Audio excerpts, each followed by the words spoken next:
first killer in human history ever. We ain't gonna say so much, but all I gotta say, make sure you follow, subscribe to my channel. Don't click off my video. If you click on my video, I'm gonna beat your ass.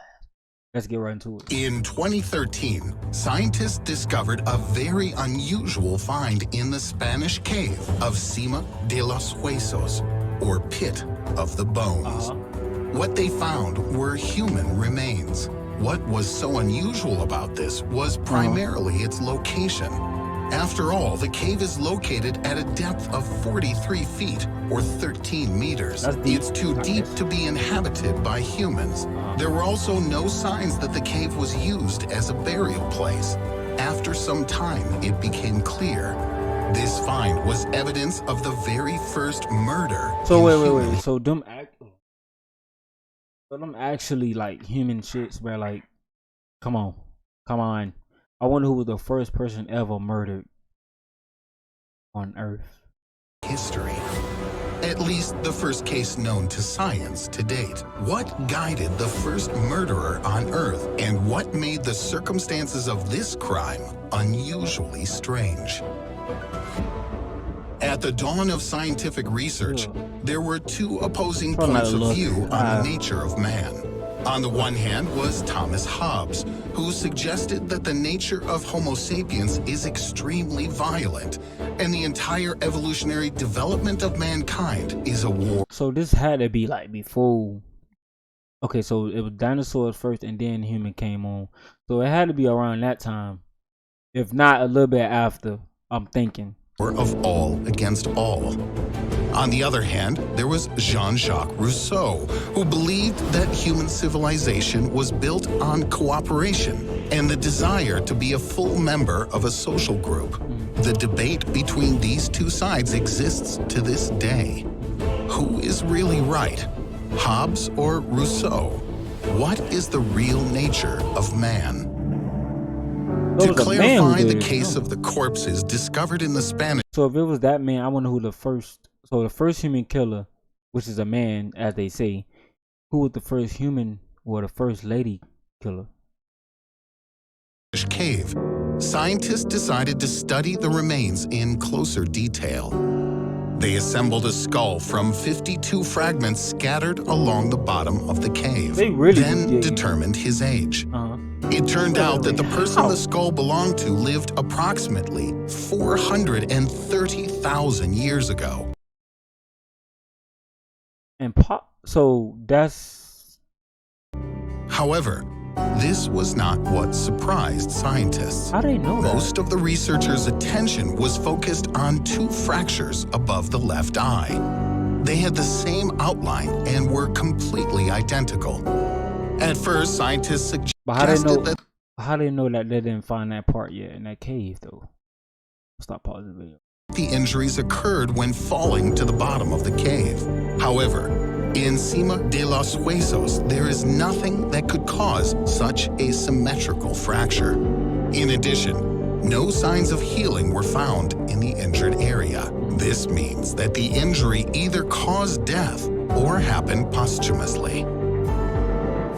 Scientists began to study the skull fractures in more detail and came to the conclusion that they resulted from a blow from a stone spear or axe. That is, it was an intentional murder. Judging by the location of the fractures, the attacker struck the area above the left eye with his right hand several times.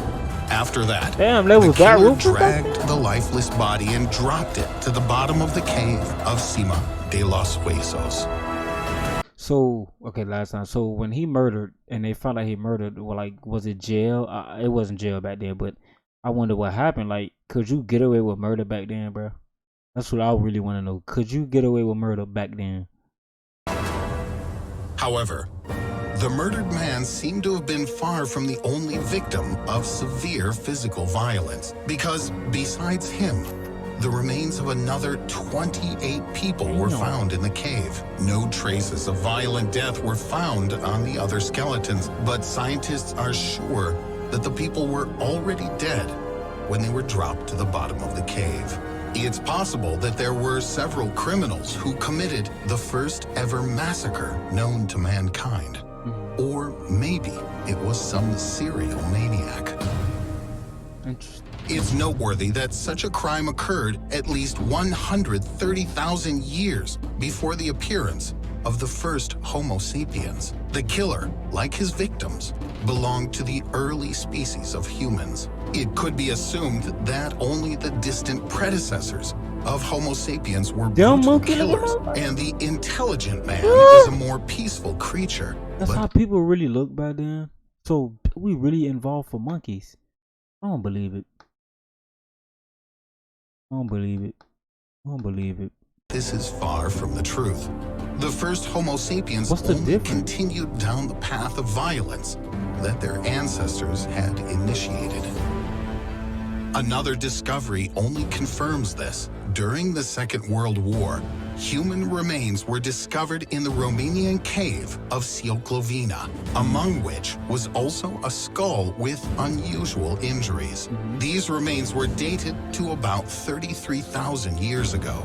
For a long time, scientists couldn't explain the wounds found, and only 70 years later, with the advent of modern, high-quality equipment, were the researchers able to solve this crime.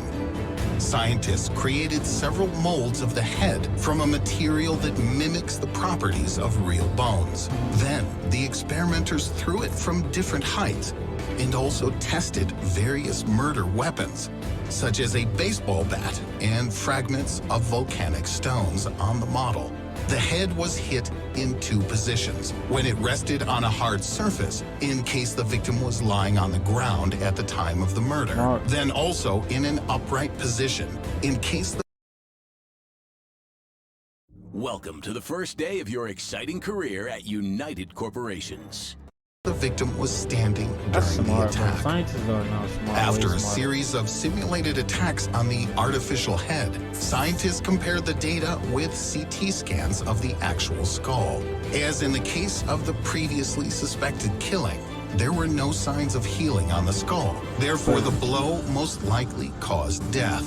The hypothesis that injuries were caused after death was ruled out. Indeed, otherwise, the bones would be old and dry at the time of impact, so the fracture would have sharp edges. However, bone fragments flowed very smoothly inside, which indicates that at the time of the blow, there was soft brain tissue inside the skull. That is, the person was still alive at the time of injury. But the victim did not die instantly, and the blows themselves were few. The first blow happened when the person fell face down, probably after being pushed. After that, the victim rose back to his feet. The second injury was then received directly from the attacker. The blow was delivered with a blunt object, after which the bone fragments flew off to the back of the skull. This indicates that the killer was face to face with the victim. Since the blows were on the right side of the head, scientists suggested that the attacker was left-handed. This case was one of the first killings known to scientists to have occurred among Homo sapiens. In modern times, we often tend to blame violence on the media, computer games, or violent films. However, the killers I just described didn't play Fallout or watch the bloody comedies of Quentin Tarantino. In fact, the root of the problem lies much deeper. Evolutionary biologists believe that the cause of modern violence is natural selection. Our ancestors, who had a propensity towards cruelty, simply killed all their peace-loving kindred.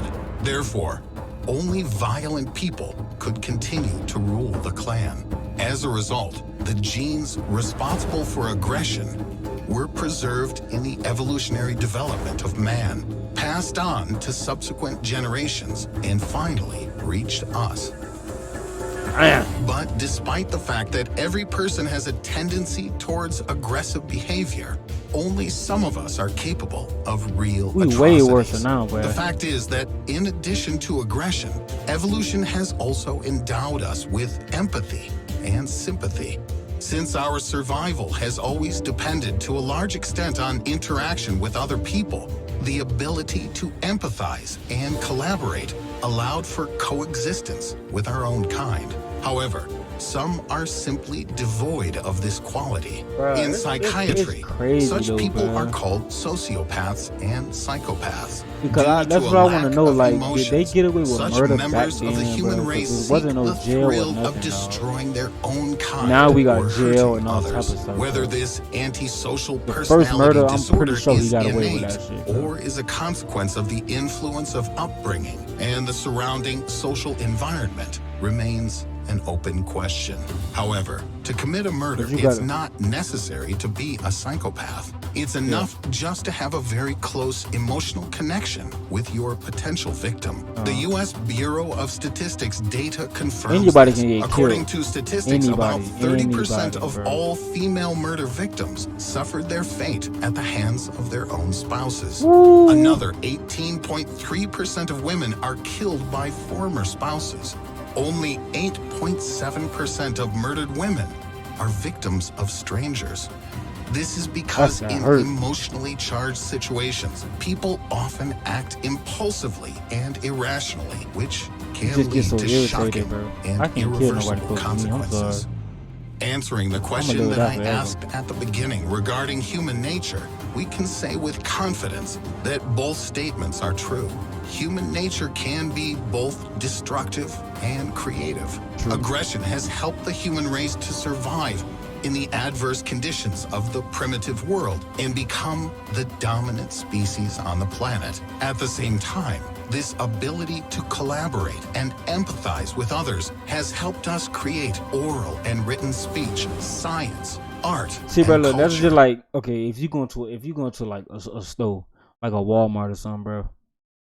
9 times out of 10, 99.9%, bro, it's a murderer in there, bro. I swear to God, bro, it's a murderer in that store that will kill you, bro. I swear to God, bro. Anyway, thank y'all both for tuning in. Make sure y'all boys follow, subscribe to my channel, man. We lit.